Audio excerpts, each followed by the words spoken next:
Welcome to the installation video for the Elite Rotating Ironing Board from Sidelines by Rev-A-Shelf. We will be demonstrating in a drawer application.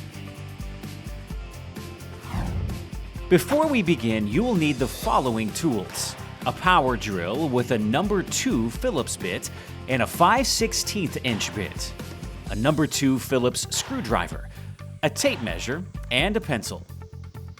In your box, you'll find the following parts: an Elite Rotating Ironing Board, 4 machine screws, and 4 spacers.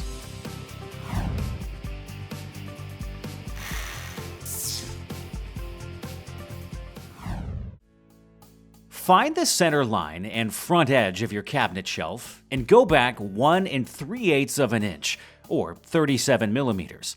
Mark with your pencil. From that point, measure and mark the 4 screw hole locations. You can position your unit over the holes to make sure they align. Use your 5/16 inch bit and pre-drill all the way through the shelf.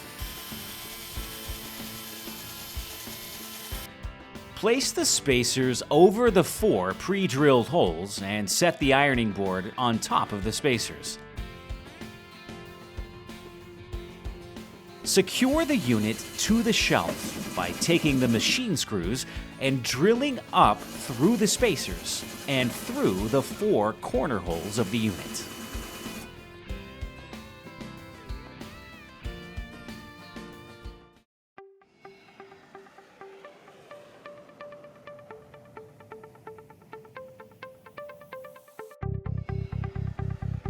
Pull out, extend, and rotate your Elite Rotating Ironing Board. Your installation is now complete. Enjoy your product for years to come.